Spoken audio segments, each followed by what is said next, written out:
¿Qué hacen aquí estas gaviotas tan lejos del mar? ¿Qué hacen aquí entre piedras y rincón en ese río marrón? ¿Qué hacen aquí tan lejos del mar? ¿Qué hacen aquí estos pequeños, lejos del hogar? ¿Qué hacen aquí? Entre hierbas y dolor, en este sucio balcón. ¿Qué hacen aquí, lejos del hogar? ¿Qué hacen aquí estos amantes en este lugar? ¿Qué hacen aquí? Entre hierbas y candor, En este parque de amor, ¿qué hacen aquí, lejos de la razón? Lejos del amor, lejos del cielo, lejos del por un alma perdida, un sol sin vida. ¿Qué hacen aquí estos desvelos? ¿Qué hacen aquí sin un consuelo? ¡Vamos arriba! ¡Compadre! ¡Cero!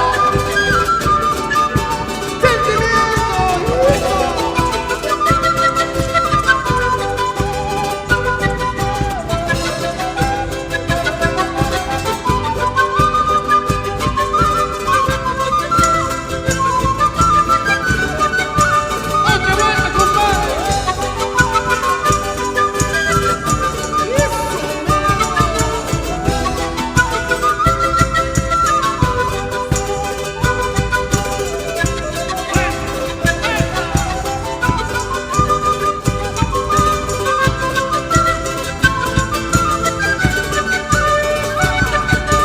¿Qué hacen aquí estos amantes en este lugar? ¿Qué hacen aquí? entre hierbas y candor, En este parque de amor, ¿qué hacen aquí, lejos de la razón? Lejos del amor, lejos del cielo, por un alma perdida, un sol sin vida. ¿Qué hacen aquí estos desvelos? ¿Qué hacen aquí sin un consuelo? ¿Qué hacen aquí?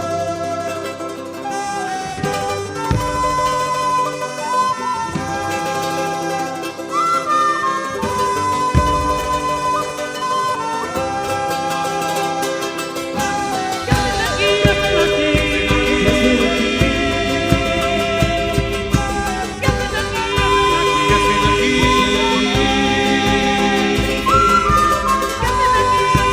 ¿qué hacen aquí? ¿Qué hacen aquí? ¿Qué hacen aquí?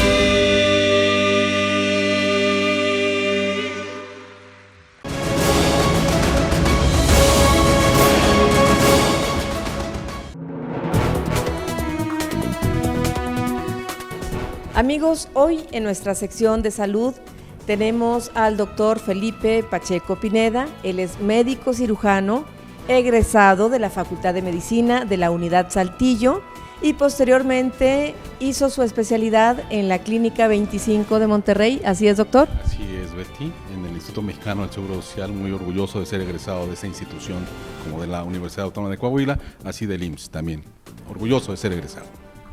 El tema que vamos a tratar hoy son cálculos biliares o, como se les conoce comúnmente, piedras en la vesícula, ¿verdad? Es así. Bien, doctor, vamos a empezar desde la vesícula, la función que cumple. La vesícula tiene una función de reservorio, es decir, de almacenar una bilis que produce el hígado. Esta se va a vaciar, la vesícula, de su bilis, cuando el ser humano ingiere grasa. Al ingerir grasa se produce una hormona del mismo intestino que se llama colecistoquinina.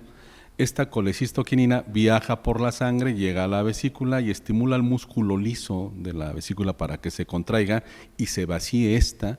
Y la bilis, una vez que se vacía de la vesícula, llega al intestino para hacer una emulsificación de las grasas y de esta forma tener una absorción mejor por el intestino para la nutrición del ser humano.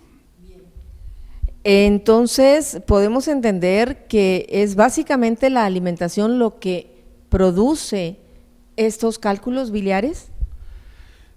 Dentro de los componentes de la bilis, quisiera partir de ahí, Betty, de los componentes de la bilis está el colesterol, sales biliares, sustancias carbonatadas de sodio también, lecitina, entre otras sustancias. Si su componente, uno de ellos es el colesterol, obviamente a mayor ingesta de alimentos grasosos, hay más concentración de colesterol en sangre y en los tejidos, entre ellos también se predispone a una enfermedad que se llama la arteriosclerosis, grasa en las arterias, y aquí en este caso que nos ocupa de la vesícula, es una de las sustancias que una vez que se cristalizan o se precipitan, forman precisamente las piedras. En conclusión, efectivamente, una dieta actualmente muy viciada, donde predomina la grasa, definitivamente nos predispone a que tenga la persona este problema de salud. Finalmente debemos recordar los consejos que siempre nos han dado los nutriólogos, que también hemos presentado aquí, nos lo dicen una y otra vez, doctor: evitar los alimentos fritos, capeados y lampreados y todo eso, verduras cocidas, evitar las grasas. Ahora, ¿a partir de qué edad se pueden presentar estos problemas de salud? Quiero partir de lo que antes de 20 años hacia atrás, inclusive se nos enseñaba en la Facultad de Medicina, ¿quiénes padecían este problema de salud? Las mujeres multigestas, es decir, con 2 o más hijos, mayores de 40 años y con sobrepeso. Actualmente, dada una situación económica donde nuestros mexicanos y en el mundo entero ha bajado la capacidad de adquirir bienes y servicios, entre ellos nutrientes correctos, aparte que hay una multiocupación de los jóvenes y de todas las edades y de cualquier género, hombres y mujeres a cualquier edad andan para arriba y para abajo, la economía está, como decíamos hace un momento, casi con dificultades para la adquisición de una buena dotación de nutrientes, y entonces el joven, hombre o mujer, el adulto, hombre o mujer, anda comiendo en la calle hot dogs, mayonesa, mostaza, harinas, chicharrines que están fritos con manteca, pollos fritos, embutidos. Y en este momento hago este comentario porque ya esa situación anterior, que era la mujer multigesta, mayor de 40 años y con sobrepeso que padecía este problema, ahora no. Ahora tenemos gente joven, hombres y mujeres. Hace unos días operé a una joven de 23 años, hace unos meses a una joven de 17 años, tuve la oportunidad de tratar a un niño de 14 años que había sido operado en una instancia pública de 14 años, me ha tocado operar mayores de 70 años, hombres o mujeres, de tal forma que en este momento la edad no está siendo respetada, ¿verdad? Sobre todo mayores de 14 años en adelante, hombres o mujeres. Actualmente es así más universal el problema de salud. Estamos hablando de una realidad. Nosotros vemos cuando recorremos los campus de Campo Redondo, en Arteaga, cuando andamos acá por campus, rectoría, vemos lo que comen los jóvenes, sabemos que tienen hambre y calman el hambre con una rebanada de pizza que cuesta 15 pesos. Se han puesto muy de moda los lugares donde venden las alitas, boneless, todo eso, pero que también llevan demasiada grasa.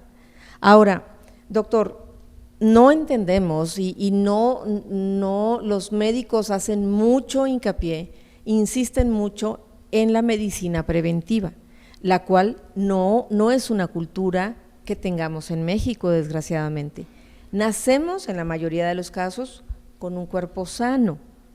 Tratamos los primeros años, los padres, de darles una alimentación, de acuerdo a nuestras posibilidades económicas, de darles fruta, verduras, cosas sanas. Pero cuando llega una edad, la adolescencia, y en ocasiones hay niños también que consumen muchos dulces, lo cual es normal, pero no hay una cultura de prevención, de decir, antes de que yo llegue al hospital, ya con la vesícula, ya con la diabetes, ya con el dolor y a punto ya de ser operado, pude evitarlo haciendo caso de lo que los médicos y las instituciones de salud pública aconsejan siempre.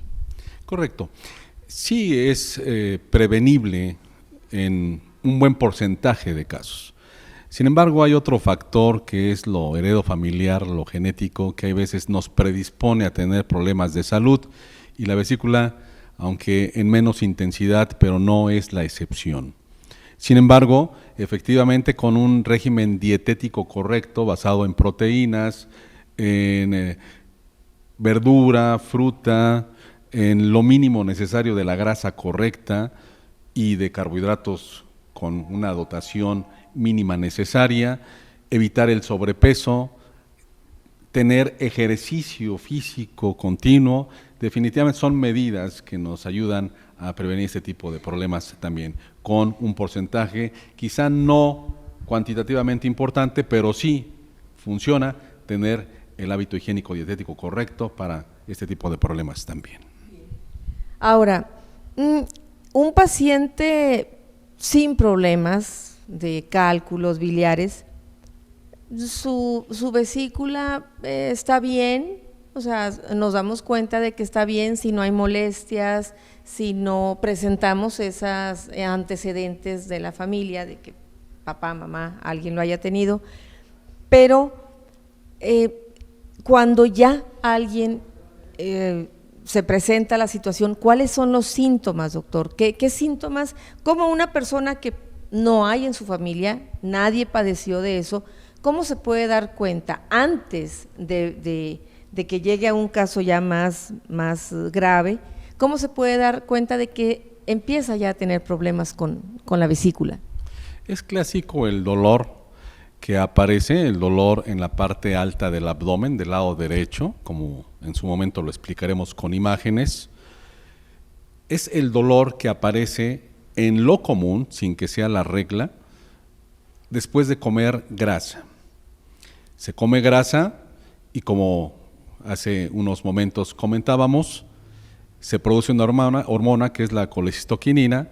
Esta hormona viaja a la sangre, llega a la vesícula y la estimula para que se contraiga y vacíe la bilis. En ese momento aparece el dolor porque es una vesícula enferma, inflamada. Entonces, el dolor es uno de los datos característicos que se presenta generalmente, sin que sea la regla, posterior a la ingesta de grasas. Síntomas a seguir, que tampoco sea la regla, pero sí lo común: náuseas, vómito, fiebre puede existir en algunos casos cuando la vesícula se complica y se llena de pus. También puede ocurrir que una de las piedritas, sobre todo cuando son pequeñas, como una lentejita, viajan a la vía biliar y tapan el flujo de la bilis, y el paciente puede ponerse amarillo, sus ojos amarillos, su piel amarilla, la orina oscura como el té de canela o hasta como la Coca-Cola, a ese grado se puede orinar, y el excremento se hace color pálido, color beige, color masa, de tal forma que son datos ya prácticamente de complicaciones de este problema de salud. Bien. Ahora, doctor, cuando ya es un caso extremo de nos comentaba usted de una paciente, después vamos a ver las imágenes, de una paciente de Parras que llegó con un caso ya muy grave, se tiene que retirar la vesícula completamente. Sí, aquí es buena introducción al tratamiento.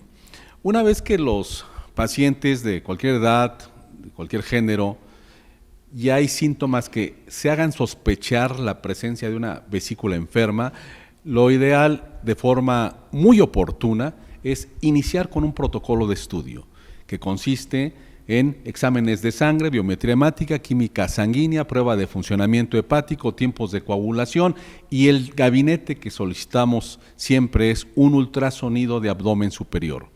Este es lo básico para tener el diagnóstico de una enfermedad vesicular.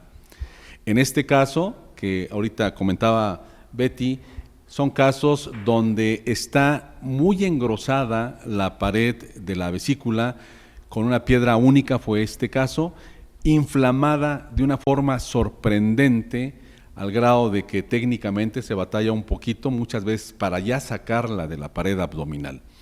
De tal forma que el tratamiento, ya iniciamos el comentario, va a ser la cirugía. Cuando demostramos una vesícula enferma, es la cirugía, es quitar la vesícula con las dos técnicas que ya conocemos. La técnica tradicional, que es la llamada cirugía vesicular abierta, ¿verdad?, en una incisión de 10, 15 centímetros aproximadamente, más o menos, subcostal derecha.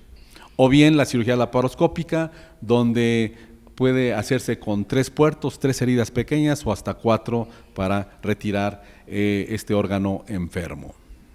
Como comentamos hace un momento en la entrevista sobre la vesícula biliar, su enfermedad, que es la colecistitis, es decir, inflamación de la vesícula biliar, con o sin piedras. Cuando lleva piedras se llama colecistolitiasis o colecistitis litiásica. Cuando no tiene piedras, una vesícula es una colecistitis alitiásica y también enferma. Vamos a tocar un poquito las imágenes, a describir las imágenes generales de lo que es la anatomía de la vesícula biliar. Como podemos apreciar en esta imagen, la vesícula biliar se encuentra justo debajo del hígado, del lado alto del abdomen, del lado derecho, abajo de los diafragmas, del lado derecho. La vesícula biliar forma parte del sistema digestivo. Su función es almacenar bilis que produce el hígado. La función de la bilis, una vez que el paciente o el individuo come, es mezclarse, vaciarse la vesícula, transmitir la bilis hacia el intestino y posteriormente se mezcla con el alimento grasoso. Se hace una emulsificación, se emulsiona la grasa y es la forma en que las enzimas digestivas del intestino delgado absorben las grasas. De tal forma, concluimos en esta parte, que la función de la vesícula es almacenar la bilis y en su momento en que come el ser humano, se vacía para emulsificar las grasas y absorberse estas para su aprovechamiento por el organismo. Nos podemos dar cuenta que la vesícula tiene una forma tipo pera, tipo higo, su forma, su pared, si la observamos, es una pared delgada de 1 milímetro hasta 2 milímetros a lo mucho, casi como la cáscara del higo. Esta vesícula va a desembocar al duodeno, a la segunda porción del duodeno, junto con el jugo pancreático que viene del conducto de Wilson en la segunda porción del duodeno, en la ámpula que se llama ámpula de Vater. Ahí desemboca toda la bilis.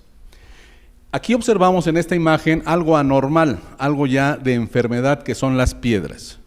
Estas piedras se forman por la precipitación o cristalización de las sales biliares que contiene la bilis, que puede ser esto por colesterol, por otras sustancias más, como mismos carbonatos que tiene la bilis, lecitina y otras sustancias más. Lo más común es que sea por colesterol o sus derivados, lo que hace que se formen estas piedras.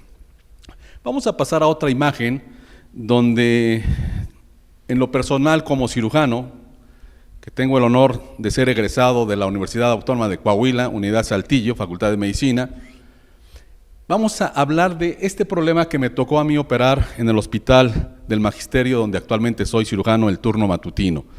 Una paciente de 44 años, profesión maestra, que en 2 semanas ella presentó molestias en el abdomen superior derecho, pero realmente estas imágenes nos hablan de una vesícula muy enferma que aproximadamente tendrá de evolución de 6 meses a 2 años.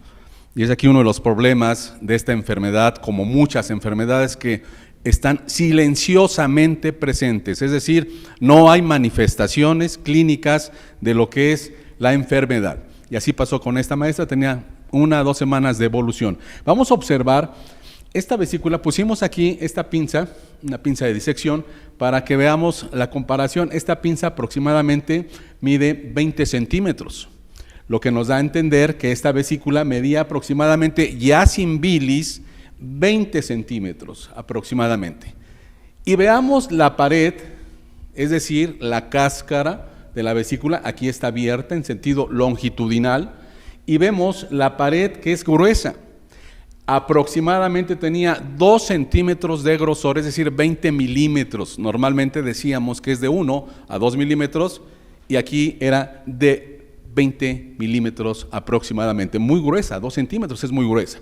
Pero también lo sorprendente en este tipo de enfermedad es ver esta piedra única, que aproximadamente medía 12, 14 centímetros por 8 por 6 centímetros. Esta cirugía la hicimos por laparoscopía. A la hora de sacar la piedra tenemos que fracturarlas, fragmentarlas. No se podía fragmentar, inclusive no se podía ni separar de la vesícula, tan inflamado estaba todo, que por fin logramos, ampliando de 2 centímetros la incisión que hacemos en el epigastrio, la ampliamos a 2 centímetros y medio, 3 centímetros para poder sacar toda esta vesícula enferma, ya sin bilis, pero con su piedra única gigante. Es un ejemplo de lo que la enfermedad hace, y claro que esto puede evolucionar después de que se inflame a llenarse de pus y hacer lo que se llama un piocolecisto u otras complicaciones que en su momento ratificaremos y como también ya se ha expresado en la entrevista. Ya se retiró la vesícula. ¿Qué pasa con esa bilis? ¿A dónde va a dar? ¿Qué pasa con ese paciente? Recordemos que la bilis la produce el hígado y la vesícula tiene función de reservorio, de almacén nada más. El hígado va a seguir produciendo bilis y va a pasar de una forma directa al intestino esa bilis, de tal forma que para fines prácticos es nada más cuestión de adaptación por lo cuantitativo que representa el flujo de bilis ante la ausencia de la vesícula para que pueda tener un paciente una buena digestión a la ingesta de grasas. Y cuidar, por supuesto, pues la dieta, la alimentación. Correcto, Betty, es correcto. En cuanto a la recuperación después de una cirugía, ¿cuánto tiempo lleva, doctor, aproximadamente? Por la cirugía laparoscópica hablamos de 8 hasta 14 días en promedio. En la cirugía tradicional abierta, 28 días en promedio, hasta un poquito más de 30, 35 días el límite aproximadamente. Estamos hablando de casos donde no se complicó con lesiones de la vía biliar, con lesiones por ahí que en ocasiones llegan a ocurrir, son casuísticas internacionales de riesgo, pero en el flujo normal del padecimiento y el tratamiento son los días estimados. Bien, doctor, pues quisiéramos platicar mucho más con usted como cirujano. Posteriormente, y si usted acepta otra invitación para nuestro programa de contacto universitario, podríamos hablar de hernias. Claro, Betty, me pongo a la orden. Correcto. Entonces, el doctor Felipe Pacheco Pineda atiende en la Clínica del Magisterio. Ahorita, ¿sí podemos decir el teléfono, doctor? Claro. ¿El celular? Claro, 84 48 08 87 19, nos ponemos a sus órdenes. Bien. Por último, porcentaje de la población que padece de estos cálculos biliares aproximadamente. El 25% de las mujeres padece este problema de salud. En el hombre, aunque parece contradicción lo que voy a decir, porque hace rato hablábamos que no era ya distinción entre género, pero en porcentaje sí. Es menos común en el hombre, estamos hablando de un 10, un 15% de los hombres que padecen este problema de salud. Bueno, mujeres, ahí está la recomendación. Los taquitos en lugar de dorados, podemos ponerles lechuga, podemos variar de muchas formas para evitar las grasas, cuidarnos nosotras, cuidar a la familia y cuidar y hacer caso a las recomendaciones. Doctor, muchas gracias por su tiempo para esta entrevista y nos vemos en la siguiente ocasión. Como a las órdenes de ustedes. Hasta luego. Nosotros continuamos en Contacto Universitario.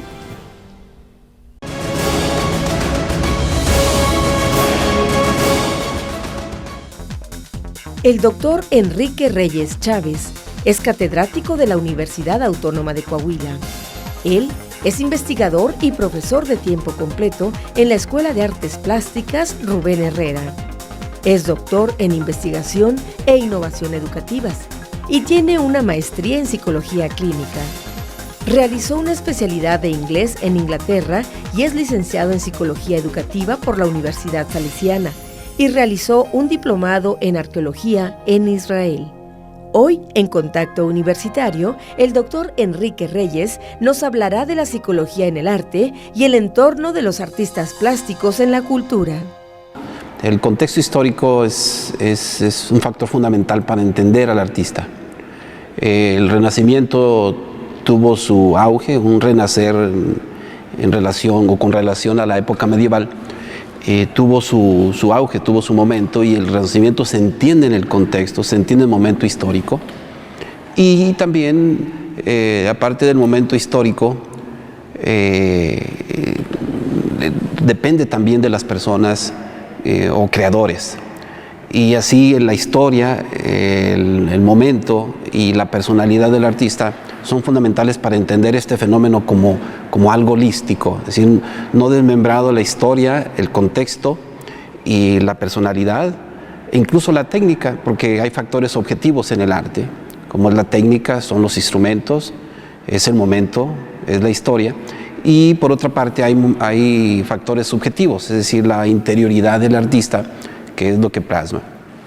Muchos de ellos se entienden, de hecho, mucho mejor. Eso le pasa a los escritores desde nuestras interpretaciones o de lo que nosotros leemos de sus obras o de sus escritos. Personalidad, contexto histórico y el momento o las circunstancias.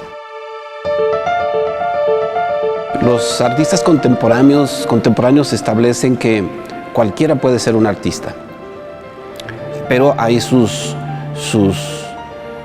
características, sus requerimientos para que una obra de arte sea considerada como tal. Es decir, el contexto en que fue hecha, la intencionalidad y el lugar donde se exhibe y lo que quiere provocar en las personas que lo aprecian, las personas que lo ven. Entonces, se conjunta necesidad del artista, solicitación del mundo exterior, la necesidad que hay de representar, de plasmar, de expresar algo.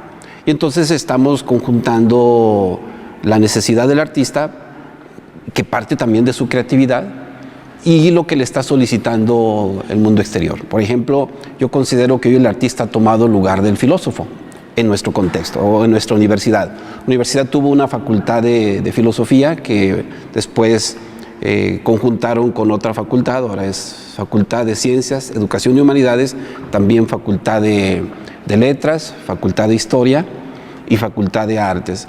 Y lo que el filósofo hace, es decir, una lectura del momento que estamos viviendo, el artista lo hace a través de la obra. Muchos de ellos, la mayoría son críticos, leen, plasman, interpretan y nos dan una lectura del momento de lo que está pasando. Y encuentro que los artistas en la Escuela de Artes Plásticas son críticos de las situaciones que están viviendo y entonces la plasman a través de la obra artística. Es la parte intencional, pero la parte no intencional es aquella subjetiva, es decir, ellos mismos se plasman en sus obras de arte. La vida en el ser humano está compuesta de emociones, la vida anímica, emociones, luego esas emociones, cuando se traducen en sentimientos, es decir, darnos cuenta que tenemos las emociones. Y luego, el tercer componente son los afectos. Bueno, los artistas proyectan y el arte elicita o provoca emociones y entonces hay ese encuentro. Lo que el arte provoca, que el artista plasme de su propia necesidad, de su propia proyección, y entonces surge algo que nosotros vemos, percibimos, que es la obra de arte. Es la conjunción entonces de creatividad, elementos del entorno, elementos de la personalidad, elementos objetivos del arte, como es la técnica, y la subjetividad, sus emociones, sentimientos y afectos que se desplazan en la obra, y entonces ellos nos dicen algo, nos están diciendo algo, es su lenguaje, es su manera de expresarlo. Y entonces nosotros lo que percibimos objetivamente es la obra, pero ya no les pertenece la obra. Si el artista crea y nos regala su obra, el literato escribe, nos regala su obra, y entonces nosotros la leemos, la releemos, la interpretamos, y en algunos casos esa obra resignifica nuestra vida o la obra del artista. Pero entonces los artistas han llegado a expresar que cuando ellos crean y nos regalan una obra de arte, ya no les pertenece, sino que les pertenece al público, o le pertenece al público. En ese sentido, he constatado en mi experiencia en la Escuela de Artes que los artistas se entienden mucho mejor a sí mismos con las interpelaciones de los espectadores. Y entonces el espectador va analizando la obra, va disfrutando la obra, va expresando lo que percibe de la obra, y entonces el artista dice, eso yo no sabía que mi obra provocase. Y por eso los escritores les pasa, a los artistas les pasa, se entienden mucho mejor cuando nosotros interpretamos la obra y les retroalimentamos de lo que percibimos. El arte tiene una finalidad que es la transformación del entorno, la transformación social. Humberto Eco, por ejemplo, historiador experto en época medieval, retrataba exactamente lo que era el medioevo, una época no oscura, sino de grandes adelantos en la medicina, en las bibliotecas, en la filosofía, en el arte y el surgimiento de la universidad. Él decía que si el arte no tenía una trascendencia social, una trascendencia comunitaria, lo decía en concreto desde la teoría de la semiótica. Dice, el arte tiene que comunicar. El lenguaje surge primero como habla, como comunicación, y después surge como estructura gramatical. Pero concretamente del arte, él decía que tenía una finalidad de transformar, de comunicar, y esa transformación, si no lo lograba, las obras del ser humano, entonces no podían ser consideradas obras del ser humano, que están en el entorno de la cultura y del arte. Bueno, admitamos que somos un país con un nivel educativo en años escolares como se mide, bajo, poco culto y poco educado. Yo considero que el arte nos contribuye a nuestra sociedad mexicana en no solamente el disfrute, el goce momentáneo que implica estar frente a una obra de arte. Cuando nosotros nos concretamos a leer un libro, a ver una obra de arte, a apreciarla, solamente por el gusto que ello significa, y no trascendemos el cambio que puede hacer en nosotros, y luego el cambio que puede hacer en la sociedad, se queda como goce o como mero disfrute. Si el arte tiene que transformar, en primer lugar, al individuo que aprecia la obra de arte, tenga elementos técnicos o no los tenga, porque muchas veces parte de su intuición, parte del momento de la apreciación intuitiva, pero poco a poco va transformando esa intuición en un análisis más profundo. Y luego ese análisis lo transforma en una crítica, luego esa crítica lo transforma en un cambio, y ese cambio lo transforma en resignificar su vida. Entonces el arte le aportó algo, y no solamente transforma su vida, sino que eso lo transforma en la sociedad. Por ejemplo, alguien que va a ver a Vic Muniz a Monterrey, o la Capilla Sixtina en Torreón, esta réplica, o la exposición de Pedro a Francisco del Vaticano en Ciudad de México, y viene y lo cuenta, y su entusiasmo hace que otro se pesque o se vincule a esa idea, ya ejerció una especie de transformación, y la otra persona por perifoneo otro y otro. Entonces el arte va incidiendo en una sociedad mejor culta, más culta, mejor educada. Entonces eso provoca el arte, aparte que pues realiza una crítica de denuncia, de análisis, de comunicación de lo que está sucediendo. Es una componente comunicativa muy profunda y de transformación social. Asistimos a un parteaguas entre una sociedad que fue más proclive a la escucha y la transformación a una generación con mayor propensión a lo visual. Entonces eso los autores le han llamado el Homo Audiens. Anthony Giddens, por ejemplo, habla del Homo Audiens a una transformación al Homo Videns. Es decir, la sociedad, los medios están inundados de imágenes, la tecnología. Entonces, lo que a nosotros nos fascinaba escuchar por la radio, partidos de béisbol, narraciones de peleas de box, hoy los muchachos prefieren verlo y se hacen expertos en los medios de comunicación, especialmente digitales, esta propensión innata de desplazar el dedo frente a una pantalla, de cautivarse por las imágenes. Asistimos a esa característica del Homo Audiens al Homo Videns, el hombre que es menos propenso para escuchar y más para ver. Ahora hay toda una tendencia del paso del arte plástico al arte visual. Sin embargo, en la universidad, en la Escuela de Artes Plásticas, se ha intentado conjuntar ambas tradiciones. Lo plástico artesanal, lo clásico heredado de la clasicidad griega, del Imperio Romano, después el Renacimiento, el devenir del modernismo hasta la época contemporánea, ha hecho que haya nuevas formas de expresión. Y lo menos que podemos hacer es nosotros tratar de juzgar qué es y qué no es arte.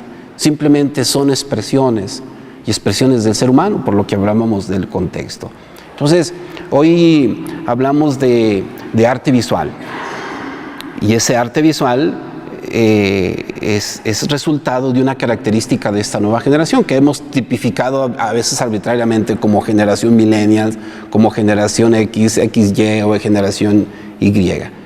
Pero finalmente que da cuenta de un entorno diferente al que nosotros, como generación millennials de los años 80, 90, asistimos y a lo que hoy las nuevas generaciones están apreciando y están creando. Entonces hacemos esa distinción entre arte visual y arte plástico y la escuela intenta conjuntarlo. Hace un par de meses en la asistencia a un congreso internacional de cultura visual en Roma, tuve la fortuna de entrevistar a un artista, Renato Mazza, un artista italiano, arquitecto, formado en la escuela clásica del arte, de la plástica y también en las nuevas técnicas visuales.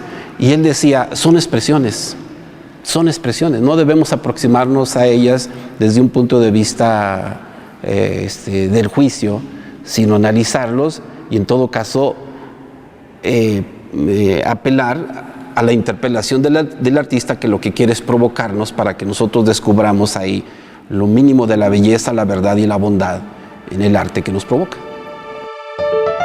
Voy a cumplir 2 años que me inserté a la Escuela de Artes Plásticas como profesor investigador de tiempo completo de estos perfiles PRODEP y después ser invitados para aplicar al Sistema Nacional de Investigadores. Y la universidad, preocupada por estos procesos de docencia, investigación, gestión y tutoría, estas 4 características, tareas que los profesores de tiempo completo hacemos, he tenido oportunidad de estudiar a los artistas, tanto docentes como alumnos o egresados de la Escuela de Artes Plásticas. El primer estudio que realicé fue uno desde la teoría del psicoanálisis, que se llamó Arte y Proyección Psicoanalítica. Fue un análisis de 3 artistas egresadas en en junio del 2017 de la escuela que sus escritos o tesinas, sus obras, tanto de pintura como escultura y una de ellas performance, esta modalidad de expresión artística, que me proporcionaron y con su autorización, es decir, una carta de consentimiento informado, hice grupos focales, varias sesiones y entrevistas. Entonces, el resultado de ese material yo lo sometí a una interpretación desde la teoría del psicoanálisis. Lo llevé a un congreso internacional de educación superior en Cuba, específicamente en la mesa la enseñanza de las artes en el nivel superior. En el contacto con otros académicos investigadores, reforcé mi convicción de que tenemos que objetivizar también ese mundo, que mucho de esa producción es desde la subjetividad, es decir, las artistas proyectan sus emociones, sentimientos, afectos, una vida desde la infancia no tan bien estructurada en algunos casos, que la obra les desahoga, les descansa, y eso tenemos que objetivizarlo, es decir, cómo se dan estos mecanismos. Entonces, a través de una serie de conceptualizaciones desde la teoría del psicoanálisis, con los conceptos que ellas esgrimen de su obra y en sus escritos, en la entrevista y en el grupo focal, hago la conjunción de reinterpretar a la luz de la teoría y que emane un material de ahí para poder publicarlo, porque tiene un fundamento científico. Si no hacemos esto, lo que las artistas o los artistas dicen de sus obras serán meramente ocurrencias o proyecciones o expresiones de sentido común. Muchas de ellas hablan de sí mismas a través de la obra, en sus entrevistas, sus escritos, pero aquí no es curiosear lo que ellas hablan, lo que ellas viven, lo que ellos padecen, entre comillas, sino tratar de objetivizarlo a la luz de una teoría científica para que otros artistas conozcan, para que el público conozca cuáles son esos mecanismos a través de los cuales el arte hace que el artista proyecte su mundo interior. Ese se llamó El artista y su proyección psicológica desde el psicoanálisis. Fue publicado en las memorias del Congreso. Está por salir un artículo más extenso en la revista de psicoanálisis de Madrid, el Círculo Psicoanalítico de Madrid, y estoy conjuntando un pequeño libro como reporte final de 100 páginas sobre arte y psicoanálisis, es decir, las características objetivas a través de las cuales nosotros podemos interpretar el arte desde una teoría científica.